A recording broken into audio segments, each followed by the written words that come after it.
का पाप भी कोई नहीं कर सकता स्वामी रामदेव को।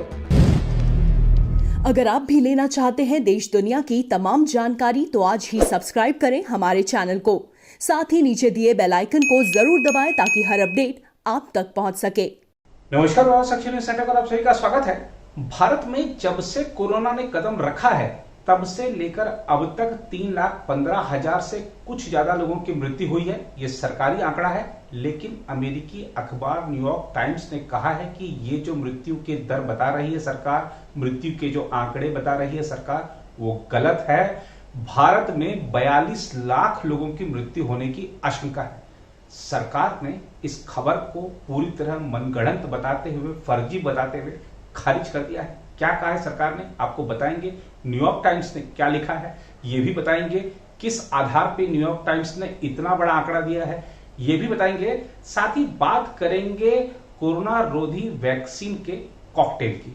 उत्तर प्रदेश से समाचार आया कि 20 ग्रामीणों को दूसरी खुराक जो दी गई वो कोई और वैक्सीन थी और पहली खुराक जो दी गई थी वो कोई और वैक्सीन थी। इसके बाद नीति आयोग ने कहा है कि घबराने की कोई जरूरत नहीं है, प्रतिकूल प्रभाव नहीं होंगे।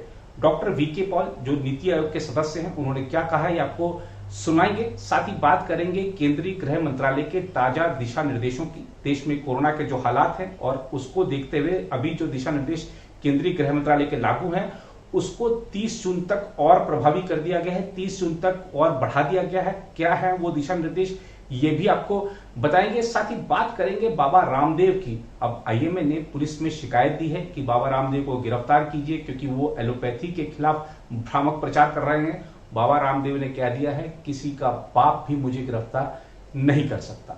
क्या कहा है बाबा रामदेव ने आपको विस्तार से बताएंगे, लेकिन सबसे पहले बात करते हैं न्यूयॉर्क टाइम्स की सनसनीखेज खबर की। सरकार ने भारत में कोविड-19 से हुई मौतों के आंकड़ों पर न्यूयॉर्क टाइम्स में हाल में प्रकाशित खबर को पूरी तरह आधारहीन बताकर खारिज कर दिया और कहा कि उसकी सत्यता साबित करने के लिए कोई साक्ष्य नहीं है। संवाददाता सम्मेलन में केंद्रीय स्वास्थ्य मंत्रालय ने कहा कि खबर पूरी तरह से झूठ है और मनगढ़ंत अनुमान पर आधारित है।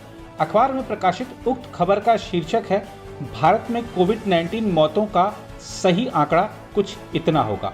खबर में अनुमान लगाया गया है कि बेहद कम होने पर भी भारत में कोरोना वायरस संक्रमण से करीब 6 लाख लोगों की मौत हुई होगी। अगर सामान्य अनुमान लगाएं तो मरने वालों की संख्या 16 लाख होगी और अगर हालात बहुत ज़्यादा खराब हों तो संक्रमण से मरने वालों की संख्या करीब 42 लाख होने की आशंका है। खबर को खारिज करते हुए स्वास्थ्य मंत्रालय के संयुक्त सचिव लव अग्रवाल ने कहा, यह पूरी तरह आधारहीन और झूठ है और उसे साबित करने के लिए कोई साक्ष्य नहीं है। उन्होंने कहा, यह सवाल ही नहीं उठता है कि शुरुआत से ही कोविड-19 से होने वाली मौतों की संख्या छिपाई जा रही है। हमारी कोशिश रही है कि संक्रमण के सभी मामलों और उससे होने वाली मौत के मामलों को पारदर्शी तरीके से पेश किया जाए। यह भी आवश्यक है कि हम समझें कि संक्रमण किस रास्ते आगे बढ़ेगा और उससे निपटने के लिए क्या कदम उठाने की जरूरत है ताकि उचित कदम उठाया जा सके। नीति आयोग के सदस्य स्वास्थ्य डॉक्टर वीके पॉल ने कहा कि खबर मनगढ़ंत अनुमान पर आधारित है। उन्होंने कहा, बिना किसी आधार के यूं ही अनुमान लगाया गया है। खबर में बताए गए आंकड़े किसी भी देश में कुल संक्रमित मामलों में सबसे ज्यादा संख्या पर आधारित हैं। उन्होंने कहा कि विश्लेषण में समस्या तब पैदा होती है जब संक्रमण के मुकाबले एक तय संख्या को मृत्यु दर मान लिया जाता है। पॉल ने कहा, अगर हम अपने सीरो सर्वेक्षण के आधार पर देखें तो संक्रमण से जुड़ी मृत्यु दर 0.05% और वास्तविक मृत्यु दर 1.1% है। वे लोग संक्रमित लोगों में 0.3% मृत्यु दर की बात कर रहे हैं जो 6 गुना है। इसका कोई आधार नहीं है। उन्होंने कहा कि अगर अनुमान लगाने की इसी प्रक्रिया का उपयोग किया जाए तो फिर न्यूयॉर्क में सिर्फ मई महीने में 50,000 लोगों की मौत हुई होगी।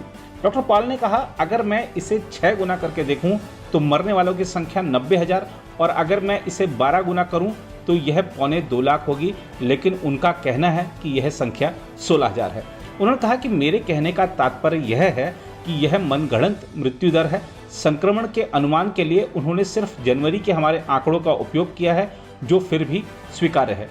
इसके साथ ही केंद्र सरकार ने कहा है कि अगर कोई व्यक्ति कोविड टीके की पहली खुराक किसी एक कंपनी की और दूसरी खुराक अन्य कंपनी के टीके के लगवाता है तो किसी भी महत्वपूर्ण प्रतिकूल प्रभाव की संभावना नहीं है, लेकिन दृढ़ राय पर पहुंचने के लिए अधिक जांच और समझ की जरूरत है। मंत्रालय ने स्पष्ट किया कि किसी व्यक्ति को मौजूदा प्रोटोकॉल के तहत टीके की दोनों खुराकें एक ही वैक्सीन की लगानी चाहिए। दरअसल उत्तर प्रदेश के सिद्धार्थनगर जिले में स्वास्थ्य कर्मियों ने 20 ग्रामीणों को कोवैक्सीन की दूसरी खुराक लगा दी, जबकि उन्हें कोविशील्ड की पहली खुराक दी गई थी। नीति आयोग के सदस्य स्वास्थ्य डॉक्टर वी.के. पॉल ने कहा कि घटना की जांच की जरूरत है। जैसे उत्तर प्रदेश में मामला आया है, उस पर क्या कहना चाहिए? क्या सरकार उसके बारे में सोच रही है? क्या अलग देखिए, पहले तो उसको देख लीजिए कि उसमें वाकई ही वो हुआ है कि एक वैक्सीन पहले लगा फिर दूसरा लग गया। उसमें दो बातें हैं कि पहली तो बात है कि प्रोटोकॉल के हिसाब से हमें सजग रहना है कि ऐसे नहीं हो, because that is how it should be कि पहले जो टीका लगे उसी वैक्सीन का दूसरा टीका। लेकिन फिर भी अगर ऐसे हो भी गया है, सर्टेन कर लीजिए, उस व्यक्ति को बेसिकली नॉट टू वरी, क्योंकि अगर उस एंटीजन से इम्यूनिटी बनी, दूसरे से बनी, इतना कोई सिग्निफिकेंट इश्यू नहीं होना चाहिए। हालांकि इनफैक्ट ये भी कहा जाता है कि बदल के वैक्सीन लगाओ तो इम्यूनिटी ज्यादा होती है, ऐसी भी बातचीत चली है। तो मैं अश्योर करना चाहूंगा कि perhaps there is no cause for concern to that family. तो ऑप्शन के तौर पर सरकार देख रही है? ऑप्शन के लिए बिल्कुल अभी स्टेज पे नहीं देख रहे, ऐसी कोई रिकमेंडेशन कहीं से नहीं आई है। पॉसिबली सेफ है, कोई तो ये भी कहते हैं कि फायदा भी हो सकेगा। जब वो सामने ऐसा ज्ञान आएगा तो बताएंगे, पर as of now stick to the same first dose vaccine as the second. कुछ देशों में इस तरीके के क्योंकि हो रहा है, अभी नहीं, वो ट्रायल के तौर पे इस चीज को इनफैक्ट एक्टिवली ट्रायल के तौर पे देखा जा रहा है कि क्या ऐसे मिक्स मैच करें तो कोई इसमें फायदा है, ऐसा सोचा जा रहा है और संभव भी है। तो उस कॉन्टेक्स्ट में अगर लें तो उन व्यक्ति विशेष को वरी करने की मेरे से आपसे जरूरत नहीं है। इस बीच केंद्र सरकार ने राज्यों और केंद्र शासित प्रदेशों को कोविड-19 के मौजूदा दिशा निर्देशों को 30 जून तक जारी रखने का आदेश देते हुए उनसे कहा है कि जिन जिलों में कोरोना वायरस के मामलों की संख्या अधिक है, वहां पर गहन और स्थानीय स्तर पर नियंत्रण के उपाय किए जाएं। एक नए आदेश में केंद्रीय गृह सचिव अजय भल्ला ने कहा कि नियंत्रण के उपायों को सख्ती से लागू करने से दक्षिण और पूर्वोत्तर के कुछ इलाकों को छोड़कर सभी राज्यों और केंद्र शासित प्रदेशों में नए और उपचाराधीन मामलों में गिरावट आई है। भल्ला ने कहा, मैं इस बात पर प्रकाश डालना चाहूंगा कि गिरावट की प्रवृत्ति के बावजूद वर्तमान में उपचाराधीन मामलों की संख्या अब भी बहुत अधिक है। लिहाजा यह अहम है कि नियंत्रण के उपायों को सख्ती से लागू रखा जाए। राज्यों और केंद्र शासित प्रदेशों के मुख्य सचिवों को जारी अपने आदेश में केंद्रीय गृह सचिव ने कहा कि स्थानीय हालात, जरूरत और स्रोतों का आकलन करने के बाद राज्य और केंद्र शासित प्रदेश उचित समय पर चरणबद्ध तरीके से पाबंदियों में किसी तरह की रियायत देने पर विचार कर सकते हैं। उन्होंने कहा कि मई महीने के लिए 29 अप्रैल को जारी किए गए दिशा निर्देश 30 जून तक लागू रहेंगे। दिशा निर्देशों के मुताबिक गृह मंत्रालय ने राज्यों से कहा है कि ऑक्सीजन से लैस बिस्तर, आईसीयू बिस्तर, वेंटिलेटर, एम्बुलेंस की पर्याप्त उपलब्धता सुनिश्चित करने के लिए आवश्यक कार्रवाई करें और जरूरत पड़ने पर अस्थायी अस्पतालों का निर्माण करें। इसी के साथ पर्याप्त पृथक केंद्रों की व्यवस्था भी रखें। गृह मंत्रालय ने महामारी को देखते हुए जारी ताजा दिशा निर्देशों में देश में कहीं भी लॉकडाउन लगाने के बारे में कुछ नहीं कहा है।